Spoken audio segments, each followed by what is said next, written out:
अस्सलाम वालेकुम नाज़रीन, टू द पॉइंट के साथ मैं मोहम्मद सुरुल खान प्रोग्राम में आपको खुशामदीद कहेंगे। नाज़रीन, पिछले 24 घंटे से सोशल मीडिया पर वज़ीर मुमलिकत बराए माहौलियात ज़रताज गुल साहिबा की ये वीडियो मुतअद्दिद बार शेयर की जा चुकी है।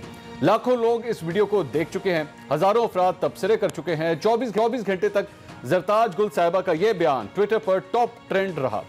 लोगों ने वज़ीर मुमलिकत पर दिल खोल कर तनकीद की, तो साथ ही साथ कुछ लोगों ने ज़रताज गुल की हिमायत का इजहार भी किया। इस सारे मामले को बारीक बीनी से देखा जाए तो क्या हम कह सकते हैं कि ज़रताज गुल वाकई कसूरवार है? क्या ज़रताज गुल ने जो कुछ कहा उसमें उनका कोई कसूर है या ज़रताज गुल का कोई कसूर नहीं? नाज़रीन, ज़रताज गुल इस मुल्क की काबीना का हिस्सा हैं। वो पार्लियामान के सबसे बड़े फोरम में वज़ीर आज़म के साथ बैठती हैं। काबीना के सामने वो मालूमात और वो रिपोर्ट्स रखी जाती हैं जिन तक आम या किसी खास आदमी की भी रसाई नहीं होती। ज़रताज गुल साहिबा को वो ब्रीफिंग्स भी मिलती हैं जिनको एक आम पाकिस्तानी ना देख सकता है ना सुन सकता है। लेकिन फिर भी ज़रताज गुल का कोई कसूर नहीं। ज़रताज गुल ने अपनी नादानी में या भोलेपन में जो कुछ कहा उस पर अपनी गलती भी मान ली, लेकिन फिर भी मैं कहता हूं ज़रताज गुल का कोई कसूर नहीं। ज़रताज गुल साहिबा उन लाखों लोगों में से एक हैं जो ना तो इस बीमारी को सही तरह से समझ सके हैं और ना ही उन्हें इसकी संजीदगी का एहसास हुआ है। क्या यह हकीकत नहीं कि हमारे आसपास ही कई ऐसे लोग मौजूद हैं जो अब भी यह समझते हैं कि कोरोना इतना खतरनाक नहीं जितना इसको बढ़ा चढ़ाकर पेश किया जा रहा है? देसी टोटके, जाली दवाइयां, अफवाहें और झूठी खबरें, इन सब ने हमारे कई पाकिस्तानियों को गुमराह किया। इसकी मिसाल गैलप पाकिस्तान का यह ताजा सर्वे है जिसमें 55% लोग अब भी यह समझते हैं कि कोरोना को बढ़ा चढ़ाकर पेश किया जा रहा है। इसलिए ज़रताज गुल का कोई कसूर नहीं। कसूरवार वो अफराद हैं, कसूरवार वो फैसला साज हैं जिन्होंने शुरू दिन से इस बीमारी पर गलत बयान देकर पूरी कौम को कंफ्यूज किए रखा। कसूरवार वो लोग हैं जिन्होंने इस बीमारी पर सियासत की। कसूरवार वो लोग हैं जिन्होंने इस बीमारी को लेकर अपने मुखालिफिन को टारगेट किया। कसूरवार वो लोग हैं जिन्होंने अपने सियासी मुखालिफिन के दुरुस्त फैसलों को भी गलत कह डाला। ये सब उनका कसूर है। ये लोग कौन है इसका फैसला आप कीजिए, लेकिन खुदारा ज़रताज गुल का कोई कसूर नहीं। अपने प्रोग्राम में आज अपने गेस्ट का इंट्रोडक्शन कराता हूं। पाकिस्तान तहरीक इंसाफ से आज हमारे साथ मौजूद हैं दलीप अब्बास साहिबा, मुस्लिम लीग नून से राना मशहूद साहब आज हमारे साथ मौजूद हैं, और पाकिस्तान पीपल्स पार्टी से चौधरी मंजूर साहब आज हमें ज्वाइन कर रहे हैं। आप तमाम मेहमानों का बहुत शुक्रिया। लेकिन मैं जहां पे बात कन्फ्यूजन की हो रही है, तो कन्फ्यूजन के हवाले से आज एक और ताज़ा बयान आया है प्राइम मिनिस्टर की जानिब से। उन्होंने क्या कहा है और इसके साथ साथ जो उनके दीगर वुज़रा हैं जो सूबाई काबीनों में मौजूद हैं वो क्या क्या बयान देते रहे हैं, जरा सुनिए, फिर फैसला कीजिए कि कंफ्यूजन है या नहीं। 4 बेसिक हमारे पिलर्स हैं जी इस वक्त हमारी हिकमत अमली के। सिलेक्टिव लॉकडाउन्स या स्मार्ट लॉकडाउन्स, ये जो आपके इस्लामाबाद में हुए हैं और लाहौर में हुए हैं और बहुत सारे दूसरे शहरों में होने जा रहे हैं। लाहौर शहर के अंदर देखा है कि जिन इलाकों में सबसे ज़्यादा इंसिडेंट्स हैं उनके लिए एक डिफरेंट तदाबीर इख्तियार कर रहे हैं। कल 12 बजे के बाद ये सारे इलाके जो हैं इनको बहुत हद तक बंद कर दिया जाएगा। ये हमारे रूरल अर्बन एरियाज में स्ट्रीट लेवल पे यूनियन काउंसिल और फिर स्ट्रीट और फिर मोहल्ला लेवल पे ये स्मार्ट लॉकडाउन हम करने जा रहे हैं। मेरे से अगर वो पूछ लेते सूबे तो मैं कभी इस तरह का लॉकडाउन ना होने देता, क्योंकि जब आप लॉकडाउन करते हैं तो पहले आपको ये सोचना चाहिए कि हमारे लॉकडाउन से माशरे के मुख्तलिफ लोगों के ऊपर क्या असर आता है। ये नाज़रीन, आपने प्राइम मिनिस्टर की बात सुनी। दलीप अब्बास साहबा, यहाँ पर डॉक्टर जफर मिर्जा, यास्मीन राशिद साहिबा, अजमल साहब केपी से सब ये फरमा रहे हैं, उन्होंने अनाउंस किया कि जनाब ये लॉकडाउन होना चाहिए और ये लॉकडाउन इस तरह होगा, रात 12 बजे के बाद से होगा, उसका तरीकाकार ये होगा। आज प्राइम मिनिस्टर ये कहते हैं अगर सूबे मुझसे पूछ लेते तो ये मैं लॉकडाउन ना होने देता। मंसूर, अगर आपने हौसला होगा तो मेरी बात आप पूरी सुनेंगे। जी जी बिल्कुल। आपने मैं अभी आपने एक जुमला कहा है ना, मैं उसमें से 1-2 चीजें निकाल के ना जी जी और मैं कहती हूँ कि ये कह रहे हैं कि ये इस काबिल नहीं है कि कैबिनेट की मिनिस्टर हों, और मैं उसको ब्रेकिंग न्यूज लगा देती हूँ हर जगह। ठीक। और मैं पीछे ये नहीं बताती कि जी वो कह रहे थे कि उनका कसूर नहीं है, ये है वो है, राइट। इसी तरह डे 1 उठा ले, कोई भी आप वीडियो उठा ले। अच्छा, खान साहब को तो ये भी इल्जाम लगाया गया कि खान साहब ने ये कहा है कि जी बाकी मुल्कों ने स्मार्ट लॉकडाउन मेरे से सीखा है। ये आप सब ने मजाक उड़ाया। खान साहब वॉज अगेंस्ट टोटल लॉकडाउन। वो हमेशा ये कहते थे कि जी स्मार्ट लॉकडाउन होना चाहिए ताकि कारोबार जिंदगी भी चलता रहे। जो यासीन राशिद ने कहा, जो अजमल वजीर ने कहा, जो डॉक्टर जफर ने कहा, वो सिलेक्टिव और स्मार्ट लॉकडाउन कह रहे थे। और खान साहब ने बिल्कुल कहा कि अगर मुझसे पूछा जाता कि ये टोटल लॉकडाउन करना है जो हमने किया 2 महीने 3 महीने, तो मैं ना मानता, मैं तब भी यही कहता कि स्मार्ट लॉकडाउन होना चाहिए। This is how the context was. अब आप उसको अपनी मर्जी से उसको मैं कोई बात कर रही हूँ, मुझे पता है कि मैं बंद करके जाऊंगी, आप अपनी ट्वीट पे मेरी बात का कोई 2 जुमले निकाल के कुछ भी पेश कर सकते हैं। तो ये तो आप पेश कर सकते हैं, लेकिन ये एक हकीकत है कि खान साहब टोटल लॉकडाउन के खिलाफ थे डे 1 से और आज भी है। और वो हमेशा कहते थे कि स्मार्ट लॉकडाउन होना चाहिए, मीनिंग कि हमारे पास टेक्नोलॉजी हो जिससे पता चले कि वो जो इलाके हैं जहाँ ट्रांसमिशन हो रही है वहां रोके, सील करें, बाकी इलाकों में काम चलने दें। क्योंकि WHO, और बाय द वे WHO ने भी अपने बयानात जो हैं पिछले 4 महीने में कोई 40 दफा बदले हैं, उनका भी कसूर नहीं, क्योंकि ये नई एक वायरस है। पहले उन्होंने कुछ और कहा, अब कुछ और कहा है। उन्होंने अभी एक बात कही, उन्होंने कहा कि 20 मिलियन लोग जो है इस पेंडेमिक से शायद मर जाएंगे कुछ 2 महीने पहले। अब उन्होंने कहा है कि जी जो वायरस का पेंडेमिक है उससे बड़ा pandemic, hunger pandemic, 30 million people will die because of lockdown. अच्छा जी, तो ये उन्होंने ये भी कहा है। लेकिन अगर मैं सिर्फ ये कहूँ कि जी WHO ने कह दिया है कि जी लॉकडाउन नहीं करेंगे तो आप सब मर जाएंगे, बिल्कुल ना खोले इकोनॉमी, तो मैं वो भी दिखा सकती हूँ आपको। मैं आपसे सवाल कर सकता हूँ?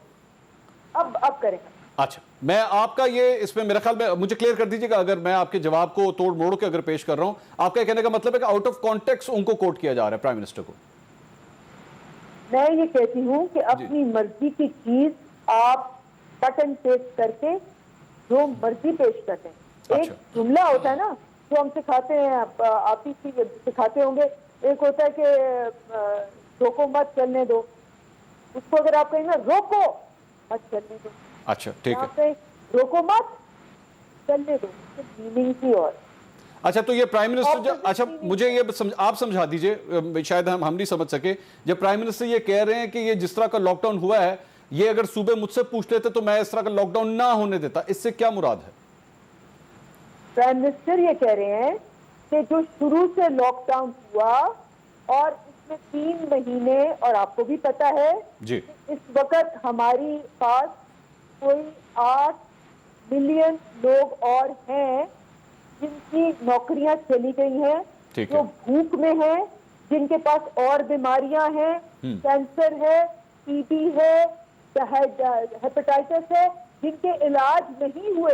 ये भी आपको पता है कि ये भी कहा गया है कि इन दी एंड अल्लाह माफी दे, जो एक मौत भी नहीं होनी चाहिए, जो कोरोना वायरस से मौत होगी उससे 100 गुना ज्यादा दूसरी मौतें होंगी जिनका इलाज नहीं हो सका क्योंकि अस्पताल बंद कर दिए गए। तो ये कह रहे हैं, ये क्लियर हो गया। ये आपने राना मशहूद साहब ये बात सुनी, उन्होंने कहा बेसिकली वो जो 2-3 महीने का लॉकडाउन, मैं प्लीज मुझे ज़रताज गुल साहब मैं अंदलीब साहब आई एम सॉरी अगर मैं गलत कोट करूं तो प्लीज मुझे, you have every right to correct me, मैं आपको ये बिल्कुल लिबर्टी देता हूं इस बात की।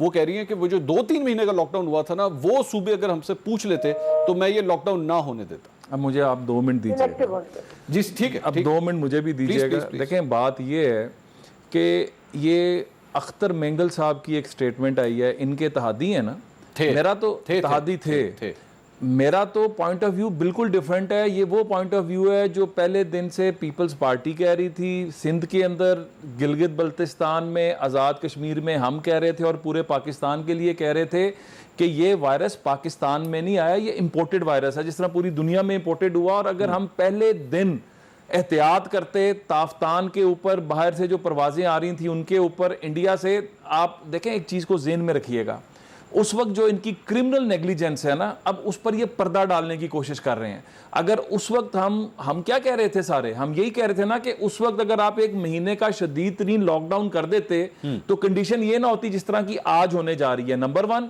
और जो इतना प्राइम मिनिस्टर साहब कहते हैं कि जी इकोनॉमी डाउन हो रही थी, लोग भूखे मर जाने हैं और पेंडेमिक से भूख आ जानी है, भाई भूख तो आप पहले लेकर आ गए थे। आप 2018-19 का 19-20 का उठा के देखें, 1.8 के ऊपर आपके तमाम अदारे खुद कह रहे हैं कि जीडीपी को आप झूठ बोलकर 3.4 बताते रहे, एक्चुअली वो 1.8 से भी नीचे निकला।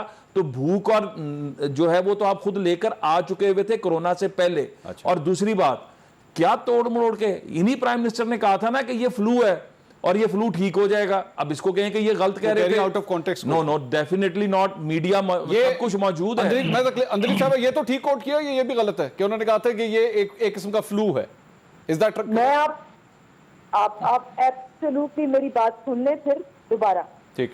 उन्होंने कहा कि जब यंगर पॉपुलेशन को लगता है तो ये इसमें बुखार जुकाम फ्लू की तरह होता है। लेकिन जब ये ओल्डर पॉपुलेशन को लगता है, हमारे बुजुर्गों को अल्लाह माफी दे, तो ये निमोनिया की तरह लगता है क्योंकि उनकी इम्यूनिटी लो होती है। ये उनका टोटल कॉन्टेक्स्ट था। ठीक है, लेकिन आपकी नजर में क्या ये मैसेजिंग दुरुस्त थी? क्या इसको इस तरह मैसेज को कोट करना दुरुस्त था? बिकॉज आज गैलप सर्वे के मुताबिक 55% पाकिस्तानी ये समझते हैं कि इस बीमारी को बढ़ा चढ़ाकर पेश किया जा रहा है। Who is responsible? Media responsible है या लीडर्स रिस्पॉन्सिबल है?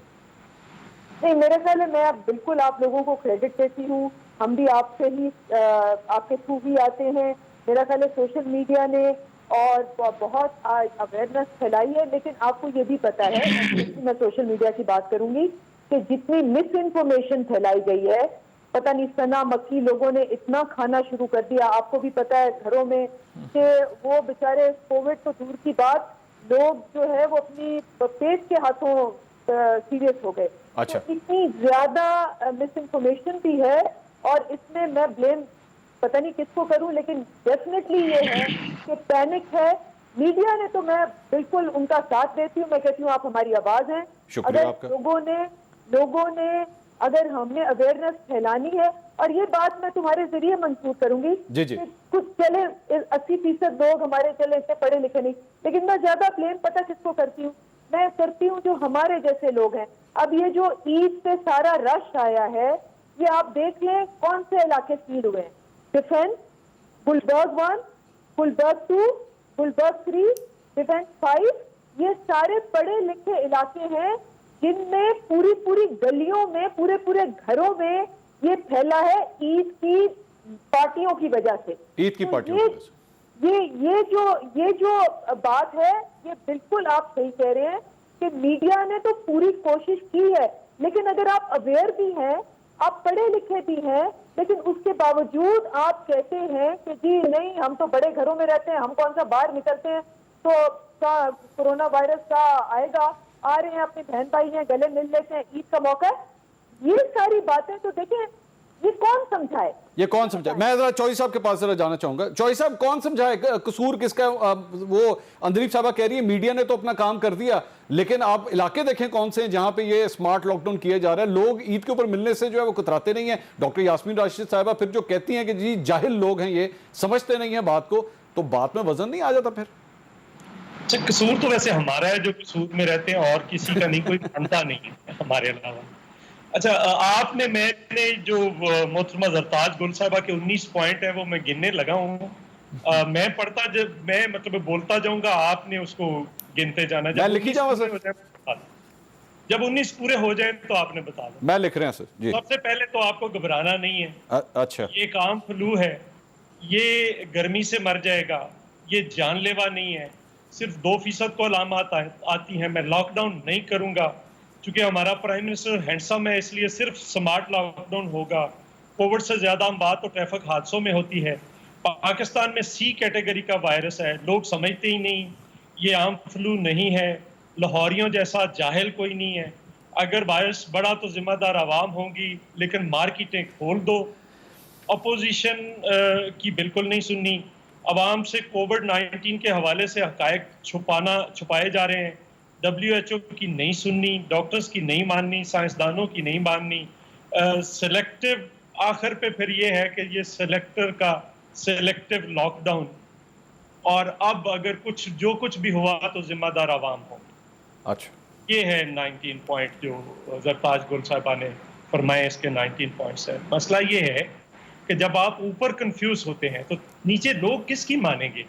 इस मुल्क का चीफ एग्जीक्यूटिव कह रहा है कि कोई नहीं करना, नाम लेता है गरीबों का, पैसे देता है अमीरों को, कभी कंस्ट्रक्शन वालों को बुला लेता है, कभी भी सरमायादार को। मुझे ये बताएं, अब मंसूर एक ट्रेड यूनियन को बुलाया हो, गरीब की बात करते हैं, एक किसान की किसी तंजीम को बुलाया हो, डॉक्टरों को बुलाकर बिठाया हो, साइंसदानों को बुलाकर बिठाया हो, एक्सपर्ट्स को बुलाकर बिठाया हो, किसी एक शोबे को लेकिन चौधरी साहब, डॉक्टर जफर मिर्जा डॉक्टर तो हैं और इनकी जो एनसीओसी है उसके अंदर एक्सपर्ट्स तो हैं ना। एक डॉक्टर जफर मिर्जा है, हमारे तो वैसे दोस्त हैं, दूसरे वो उनके जाती मुआलिज हैं। मसला ये है कि यहाँ पे डॉक्टर्स की तंजीमें, डॉक्टर्स के अंदर बहुत सीनियर लोग हैं जो एक्सपर्ट्स हैं, उसके अंदर साइंटिस्ट हैं, उसके अंदर शुमारियात के लोग हैं जो इसको बनाकर दिखाते हैं, किसी एक की नहीं मानी। और फिर बात क्या करेंगे? नहीं जी, अंदर एनसीओसी के अंदर मान जाते हैं तो बाहर जाकर मैं आपके प्रोग्राम के तवसत से ये कहता हूँ, मुराद अली शाह साहब को और तो किसी ने बोलना नहीं है, क्योंकि यहाँ पे पंजाब के 483 अरब रुपए कट गए हैं बजट में से, किसी ने एक लफ्ज बोला है? नहीं बोला। वो बोलता है तो मैं उनसे गुजारिश करूंगा, जो कुछ आप एनसीओसी में कहें बाहर आकर उसी वक्त प्रेस में आकर बताएं, ताकि लोगों को पता चले कि आपका पॉइंट ऑफ व्यू क्या है। अच्छा, इस वक्त सूरत हाल ये है कि अगर हम इंपीरियल कॉलेज को छोड़ दें, इनके डॉक्टर अताउर रहमान को सुन लें, वो कहते हैं कि अगस्त के पहले हफ्ते में 15 से 16 हजार लोग रोज मरेंगे। ये कोई मजाक है? ये कोई बर्ड फ्लू आया है पोल्ट्री फार्म के अंदर कि 15 से 16 हजार मुर्गियां मर जाएंगी?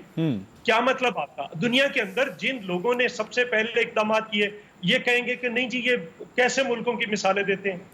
मैं मिसाल दूंगा, जो सबसे यूरोप का फटीचर मुल्क है, जिसकी इकोनॉमी 350% उसका डेट है, यूनान का, उसने काबू पाया क्योंकि उसने पहले इकदाम कर लिए। स्कैंडिनेविया के अंदर देखें, स्वीडन सबसे बेहतर मुल्क था, नहीं कंट्रोल पाया। नॉर्वे, डेनमार्क ने कर लिया। ब्राजील लातीनी अमेरिका के अंदर सबसे बड़ा मुल्क है, सबसे बड़ी मुईशत है, नहीं कर पाया। छोटे मुल्कों ने कर लिया। अगर आप यहाँ पे आना चाहते हैं तो आपको वियतनाम की मिसाल देखनी पड़ेगी। नहीं, लेकिन चौधरी साहब वो पीटीआई इसके ऊपर ये कहती है कि आप हमारा मुआवजा गलत कर रहे हैं, मुआवजा गलत कर रहे हैं। हम 22 करोड़ आवाम है हमारी। वियतनाम और श्रीलंका का गलत मुआवजा है सर। वियतनाम की 10 करोड़ आबादी है सर। हाँ, तो 10 करोड़ छोटी आबादी है। चलो वहां पे 300 ऐसे, यहाँ पे 600 आ जाते, 6000 आ जाते।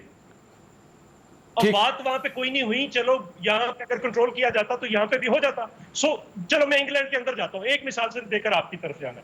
बर्तानिया के अंदर हेल्थ डिवॉल्व है, वहां पे बोरिस जॉनसन का और स्टैंड था, स्कॉटलैंड की चीफ मिनिस्टर का और स्टैंड था। स्कॉटलैंड की चीफ मिनिस्टर ने अभी तक नहीं खोला, अमवात कम हुई है, वो अभी भी नहीं खोल रही। उसने कहा कि मैं उस स्टोर को इजाजत दूंगी जो किसी जगह पे किसी मॉल में नहीं है, वहां पे जाएं जहां उसके जाने का रास्ता और होगा, आने का रास्ता और होगा। तो वहां पे उसने कंट्रोल कर लिया, अभी भी नहीं खोल रही, ठीक फटा डाल के बैठी हुई है। वो कह रही कि नहीं, मुझे सबसे ज्यादा जिंदगी अजीज है। दो किस्म के हुक्मरान है, एक ट्रम्पियन स्कूल ऑफ थॉट है, ट्रंप, बोरिस जॉनसन, फ्रांस का सदर इमरान खान से लेकर मोदी से लेकर इटली के वजीर आजम से लेकर स्वीडन के वजीर आजम से लेकर ब्राजील के सदर तक। लेकिन चलो ब्राजील के सदर ने माफी तो मांगी है, ये तो माफी भी मांगने के लिए तैयार नहीं। अंदलीप साहब ह्यूमन है। अंदलीप साहब से सर जवाब सबसे पहले रखा। ये अंदलीप साहब का कंपैरिजन दुरुस्त है। उन्होंने कहा जी ट्रंप के जो माइंडसेट्स हैं उसमें से इमरान खान साहब और मोदी और ये सब लोग जो हैं वो उसी माइंडसेट के हैं। क्या ये मुआवजा दुरुस्त है? अच्छा, अब मैं जरा करेक्शन कर दूं, क्योंकि नेशनल असेंबली में मैंने 2 दफा उठाया है और इनके सारे लोग पीपल्स पार्टी के फीमेल में बैठ के आप देख लेना। मैंने कहा जी ये बैठे हुए हैं, ठीक है ना, ये कह रहे हैं कि जी हम होते तो हमने, जिन्होंने ये नहीं किया और फलानी मुल्क ने ये कह दिया। मैंने कहा ये आप रिकॉर्ड उठाएं। मैं जवाब दे रही थी फॉरेन अफेयर्स पे, ये उठे राजा परवेज अशरफ साहब और ख्वाजा आसिफ साहब, दोनों के लीडर उठे और एक ने कहा कि जी हम होते तो आज एक एक बच्चा वुहान का जो हमारा रो रहा है यहाँ बैठा होता। मैंने उनको कहा जी अगर यहाँ बैठा होता ना तो फिर सारी पॉपुलेशन को वो लग गया होता। अच्छा उसके बाद ख्वाजा आसिफ उठे, उन्होंने कहा जी जालिम अब भी मंगवाएं। अमेरिका ने मंगवा लिए, अपने वहां से बच्चे उठवा लिए हैं, ईरान ने उठवा लिए। मैंने कहा अमेरिका ईरान ने उठवाए हैं, आप थोड़ा वेट करें, आपको पता लग जाएगा। आज अगर ये दोनों होते, अल्लाह माफी दे, हमारी 3-3.5 हजार डेथ है, एक भी नहीं होनी चाहिए। अगर ये होते, अमेरिका में आज 1,17,000 डेथ है, रोज की 2-2 हजार डेथ जी। आपको पता है ईरान की 10,000 डेथ है, रोज की 600, 700, 1,000 डेथ थी। अच्छा यूके की 2,500 हजार डेथ थी। आप सोचो, और ये रिकॉर्ड पे नेशनल असेंबली से इन्होंने अपनी स्ट्रेटजी रिवील कर दी थी, स्ट्रैटेजी रिवील कर दी थी और वो साबित हुआ। तो लाख बंदा मर गया होता, अल्लाह माफी दे, अगर वो कर लिया होता तो। नहीं बिल्कुल जवाब लेते हैं जी इसका, बिल्कुल जवाब ले। राना मशहूर साहब से जवाब लेते हैं कि मुस्लिम लीग नून तो ये चाहती थी कि चाइना के जो बच्चे हमारे वहां पे मौजूद हैं उनको ले आया जाए यहाँ पे, और अगर इस तरह कर दिया जाता तो कितना बड़ा नुकसान होता। ब्रेक पे जाने से पहले एक और सवाल, प्राइम मिनिस्टर ने बात कही कि सूबे अगर मेरी बात सुन लेते तो फिर ये सूरत हाल ना होती। सूबे आखिर क्यों नहीं सुन रहे? हुकूमतें किसकी हैं? केपी के अंदर और पंजाब के अंदर आखिर किसकी हुकूमतें? तो क्या बात है कि वो वजीर आजम की जो कि चेयरमैन भी हैं पाकिस्तान तहरीक इंसाफ के, आखिर सूबों ने उनकी बात क्यों ना सुनी? इस पर बात करते हैं ब्रेक के बाद, हमारे साथ रहिएगा।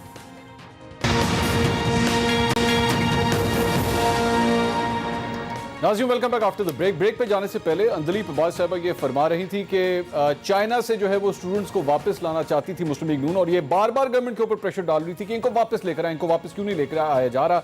लेकिन वक्त ने बताया कि आखिर इनकी ये जो डिमांड थी ये गलत थी। अगर इस तरह हो जाता तो पाकिस्तान के अंदर हलाकतें और वायरस फैलने की जो तादाद है वो और भी ज्यादा होती। राना मशहूर साहब, गलती कर रहे थे आप ये डिमांड करके? उज़रे गुना बदतर अज़ गुना। 150-200 बच्चा था, और क्या SOPs क्या थे। बदकिस्मती ये है कि इनको तो SOPs भी नहीं पता। वहाँ से उनको जब लाना था यहाँ पर क्वारंटीन होना था, पहले वहाँ पर क्वारंटीन होने थे, वहाँ पर देखना था कि जो ठीक है उनको लेकर आना था, और यहाँ पर क्वारंटीन होना था। और ये SOPs बदकिस्मती के है। और ताफ्तान से आपने हज़ारों लोग आने दिए, आपने इंडिया के बॉर्डर से जो हमारे जाते हैं उनको आने दिया, आपने लोगों को आने दिया। अपनी नाअहली को उन चंद बच्चों के ऊपर ना डालें, नंबर 1। नंबर 2, जब डेंगू यहाँ पर आया था, एक नया मर्ज था ना। हाँ। कैबिनेट को बिठाकर साइंटिस्ट बुलाए गए, एक्सपर्ट्स बुलाए गए, उनसे ब्रीफिंग्स दिलाई गई। और वो भी तो SOPs, उनके पास भी डॉक्टर्स हैं, उनके पास भी एक्सपर्ट्स हैं, वो खुद तो नहीं तो लेना। SOPs जो बने, जो मिनिस्टर बोली ना, जो जरताज गुल साहिबा जो बोली, वो उसने इनकी पूरी कैबिनेट की कारकर्दगी का खोल के रख दिया कि ये लोग तो इतने मतलब नॉन सीरियस हैं कि ये डिस्कस ही नहीं करते कि जिससे मुल्क में तबाही आ रही है, जिससे मुल्क के अंदर मिनिस्टर जो है कैबिनेट में बैठा हुआ है ना। हाँ। और जो कैबिनेट में ब्रीफिंग दी जाती है उसने बाहर आके वही बतानी है ना। तो अगर वहां पर मेरा जो बताने का मकसद था, उनको ही नहीं पता, हम सबको डेंगू के ऊपर हम एक तरह से एक्सपर्ट्स बन चुके थे, पता था हमें एक एक चीज की ब्रीफिंग दी जाती थी, हर दूसरे दिन ब्रीफिंग होती थी। हाँ। क्योंकि रोज कंडीशन बदलती थी, हर बदलती कंडीशन के साथ इकट्ठा किया जाता था, क्योंकि फिर हम लोगों ने और जो एडमिनिस्ट्रेशन थी उसने फिर ये पूरे सूबे में फैलाना होता था। इन लोगों की तैयारी तो यहां पर नजर आ गई, इनकी सीरियसनेस यहां पर नजर आ गई। चौधरी साहब, ये जायज है? मतलब अगर जरताज गुल साहबा से गलती हो गई है, उन्होंने कोरोना की डेफिनेशन गलत बता दी है, तो क्या ये जायज है कि काबीना के हवाले से पूरी काबीना को के ऊपर ये कह दिया जा रहा है इनको पता ही नहीं है दरअसल में कोरोना होता क्या, ये बीमारी कैसी है? नहीं, देखिए मैं एक गुजारिश करूं, मैं तो उनको इतना कसूरवार नहीं समझता। अगर इस मुल्क के वजीर आजम को नहीं पता, वो कहता है आम फ्लू है, वो कहता है कि ये बिल्कुल इस गर्मी से मर जाएगा। और ये वो बातें हैं जो ट्रंप कह रहा था, जो मैंने ट्रम्पियन स्कूल ऑफ थॉट की बात की है, वो बातें हैं जो ट्रंप कह रहा था। हाँ, एक बात ट्रंप ने इनकी भी मान ली। कल उसने रैली में कहा कि टेस्ट कम कर दो तो केसेस ऑटोमेटिकली कम हो जाएंगे। ये टेस्ट कम करके कम केसेस बता रहे हैं। सो आप किसी की बात सुनने के लिए तैयार नहीं है। बेहतर होता कि ये वुहान से अपने स्टूडेंट्स ले लेते। उसका नतीजा क्या निकलता कि वो 14 दिन चाइना में क्वारंटीन होते, 14 दिन यहाँ पे होते। आप एयरपोर्ट्स पे SOP आपको नाफज करना पड़ती कि अब इस मुल्क के अंदर जो कोई आएगा वो क्वारंटीन होगा। आपकी SOP ताफ्तान पे नाफज हो जाती है। आप बलूचिस्तान गवर्नमेंट को गालियां देती हैं। बॉर्डर डील करना बलूचिस्तान गवर्नमेंट का काम है। FIA वहां पे बलूचिस्तान गवर्नमेंट की है, कस्टम वहां पे बलूचिस्तान गवर्नमेंट की है, आप FIA वहां पे बलूचिस्तान गवर्नमेंट की है। किसके हैं सारे? सारे का सारा, और बाकी बॉर्डर्स को आप अगर आने देते, आप एयरपोर्ट्स पे उसको नाफज कर देते, तो जिन जिन मुल्कों ने ये कर लिया वो बच गए। और ये तो एक हदीस है, हदीस पाक है ना, कि जहां पे वबा फूटे, जहां पे ताउन हो, वहां से ना कोई निकले और ना कोई आने दे। जिन जिन मुल्कों ने इस हदीस पे अमल कर लिया वो बच गए, जिन्होंने नहीं किया, वो मुसलमान मुल्क हो या बाकी हो, वो मारे जा रहे हैं। अंदलीप साहब, दूसरी एक और सिर्फ मुझे एक सर देखें, दुनिया में दो किस्म के इस वक्त हुक्मरान हैं। एक वो हैं जिन्हें मुनाफा चाहिए, वो बंदे मरे, उन्हें सिर्फ मुईशत का या सरमायादारी के अंदर जो सबसे खौफनाक चीज है वो मुनाफा है। उन्हें बंदे मार के मुनाफा चाहिए, जंगे करके मुनाफा चाहिए, कोई वबा फैलती है तो उन्हें मुनाफा चाहिए। एक वो है, और दूसरे वो हैं जो समझते हैं कि नहीं, ह्यूमन लाइफ्स जो है वो इंपॉर्टेंट है, इंसानी जिंदगियां अहम है, उनको हमने पहले बचाना है और बाकी कारोबार नहीं। चौधरी साहब, लेकिन ये आप इमरान खान साहब के बारे में कह रहे हैं कि जनाब वो मुनाफे के पीछे जा रहे हैं। जी वो क्या रोज बात करते हैं। नहीं, लेकिन चौधरी साहब, इसमें इमरान खान साहब को क्या मुनाफा हो रहा है?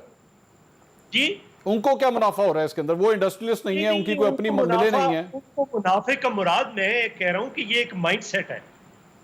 तो हिटलर जो था वो कोई अमीर आदमी था, वो भी मिडिल क्लास से आया था, और मिडिल क्लास का उसने गरीबों को इस्तेमाल किया था, गरीबों का रोज नाम लेता था, पॉलिसियां सारी अमीरों के लिए थी, और फिर आहिस्ता आहिस्ता उसने कंट्रोल कर लिया और लोगों को बोलने नहीं दिया, जो बोलता था उसको मार दिया जाता था। अंदलीप साहब, मेरे ख्याल में पहला कदम जेल में जा रहा है, आइंदा यही अगर ये कामयाब होते हैं, जो कि नामुमकिन है, अब तो क्या है वो जरदारी साहब ने नहीं, लेकिन एक बड़ी इंपॉर्टेंट बात सर जफर मिर्जा साहब ने कही है, मैं उनकी एक गुफ्तगू आपको सुनाता हूं। उन्होंने एक खुशखबरी दी है।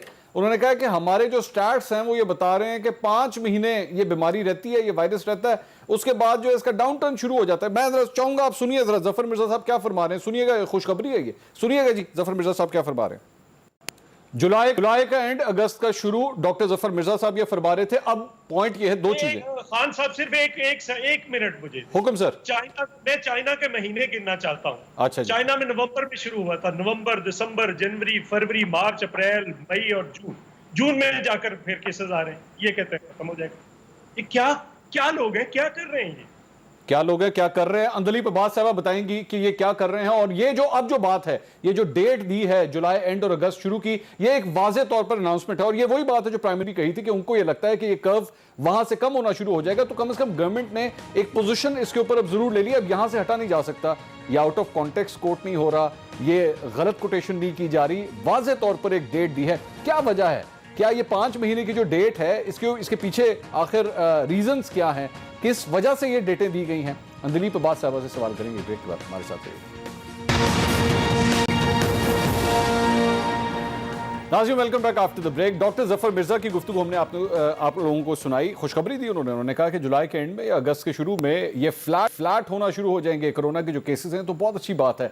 अंदलीप साहिबा, इस बयान के साथ अब हुकूमत अपनी पोजीशन ले रही है, और अगर ये ना हुआ तो कौन जिम्मेदार होगा? क्योंकि एक डिबेट और डिस्कशन ये भी है कि इस किस्म की कोई प्रेडिक्शन करना बहुत मुश्किल है। We are not in a lockdown, number of cases are increasing every day, हमारे number of deaths are increasing. अब तक पिछले हफ्ते ही हमने एक दिन में सबसे ज्यादा डेथ्स का जो नंबर है उसको भी हमने टच किया है।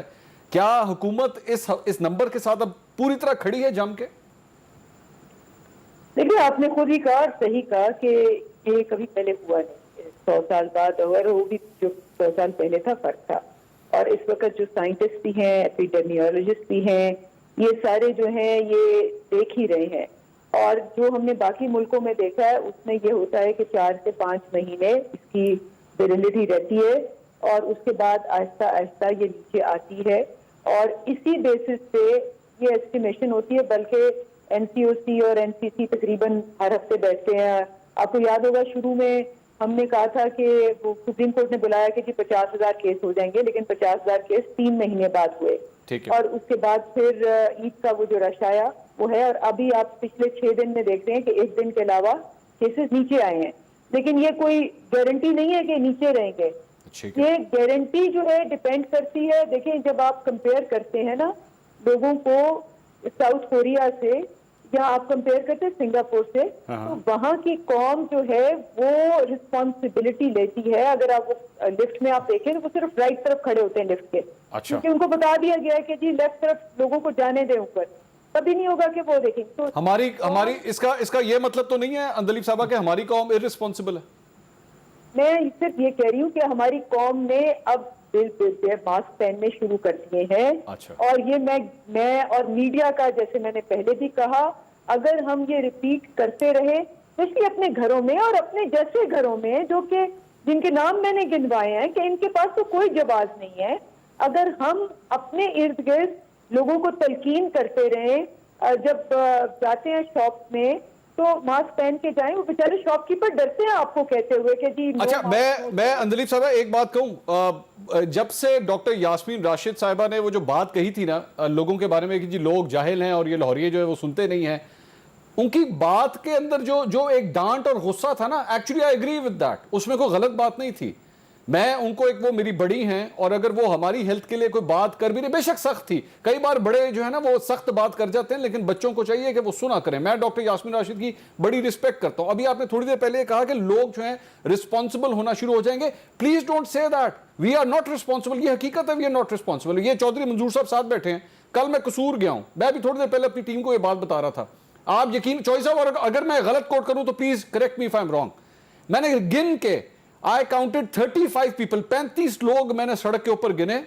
35 लोगों के बाद 36वें ने जाके मास्क पहना हुआ था। 35 लोगों के ग्रुप मैंने खुद सड़क के ऊपर देखे हैं, बगैर मास्क के घूम रहे। ये चॉइस साहब, ये आपके कसूर में इसी तरह ही हो रहा है कि नहीं हो रहा? बिल्कुल ऐसे ही। तो we are not responsible Andleeb साहब, लेट्स एक्सेप्ट इट। और लेकिन उसमें उसमें खान साहब एक रीजन है, एक वजह है सर। आप तब कहें लोगों को, तब कहें जब आप खुद रिस्पॉन्सिबल हो। जिस मुल्क का प्राइम मिनिस्टर मास्क नहीं पहनेगा, 5 महीने बाद जाकर मास्क पहनेगा, आप लोगों को क्यों कह रहे हैं? जिस मुल्क के वज़रा के ये बयानात होंगे, उस मुल्क के आप लोगों से क्या तवक्को करेंगे? पहले आपको खुद रिस्पॉन्सिबल होना है, पहले आपको खुद एहसास दिलाना है कि हम क्या कर रहे हैं और हमें क्या करना है, फिर आप दूसरे लोगों को कह सकते हैं। मैं अंदलीब साहबा, लोगों को क्यों कहते हैं? अंदलीब साहबा, ये जो ज़रताज गुल साहबा की जो बात थी ना, इसमें से एक फैक्टर ये भी निकलता है, I mean she is part of the cabinet, you're also over there।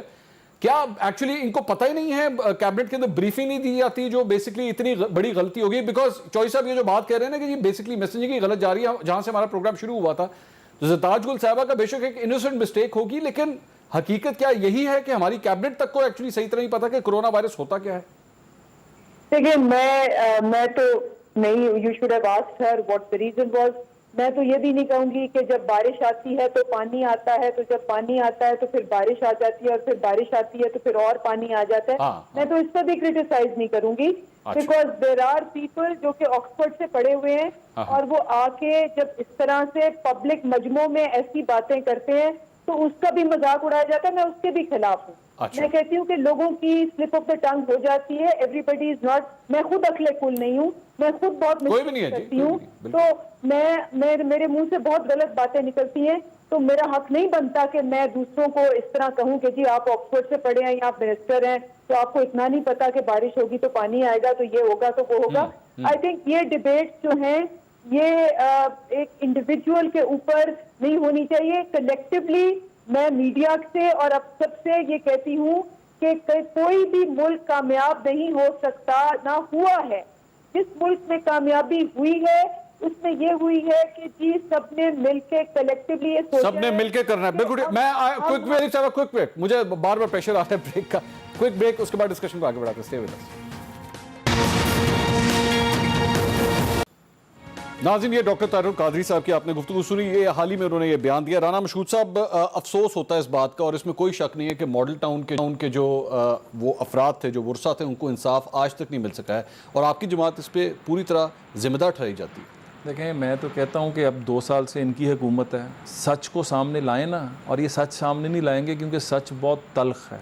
अच्छा। और सच ये है कि ना इसमें किसी सरकारी अफसर का कसूर था, ना किसी पुलिस वाले का कसूर था, ना हुकूमत में बैठे हुए जो सियासी लोग हैं उनका कसूर था। जो मैंने फॉरेंसिक देखी हुई है, ये मैं ये हर जगह पहले भी कह चुका हूँ, वो एक ख़ास हाइट से चलाई हुई गोलियाँ हैं। पुलिस वाले तो ग्राउंड पे खड़े थे। किसी इसमें से कोई कसूर नहीं, ओहदेदारों का कोई कसूर नहीं, पुलिस वालों का कोई कसूर नहीं।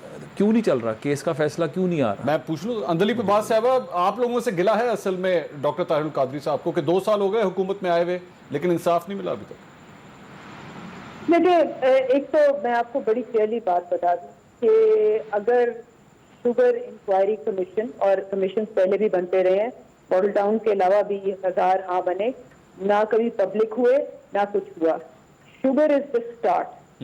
मॉडल टाउन भी होगा और उसके अलावा बाकी कमीशन रिपोर्टें भी आएंगी, उजैर बलोच भी सामने आएगा, और जो मर्जी हो जाए, चाहे मेरा रिश्तेदार हो चाहे मेरी पार्टी का बंदा हो, ये कभी माफ नहीं होंगे। आपको मैं बता रही हूँ, उस दिन बैठ के मेरे साथ ये मेरे कॉलीग नून लीग वाले भी बैठे हुए थे, तो जब इनको पता चला कि जी हमारे इत्तेहादियों का नाम भी आ गया है उस रिपोर्ट में और उन पे भी एक्शन हो रहा है, अच्छा, तो वो उनको तो बड़ा अफसोस हुआ। उन्होंने कहा एन फड़ लेता तो फिर सानू छड़न गई नहीं। अच्छा, उनको ज्यादा अफसोस हो रहा था। अच्छा, उनको ज्यादा अफसोस हो रहा था। हम तो कह रहे थे कि जी हाँ, अकाउंटेबिलिटी होनी चाहिए। ये कमीशन तो सिर्फ एक कमीशन है, सारे कमीशन आएंगे और कोई नहीं बचेगा, चाहे मेरा हो चाहे आपका हो, कोई नहीं बचेगा। बहुत शुक्रिया अंदलीब अब्बास साहब, शूर साहब, चौधरी मंसूर साहब। नाज़रीन, कोई नहीं बचेगा। ये बात कमिश्नरों के हवाले से हो रही है। अल्लाह करे कोरोना के हवाले से सब बचे रहें। दुआ प्रोग्राम के आखिर में यही है। प्रोग्राम 2 The Point से इतना ही। अल्लाह हाफ़िज़।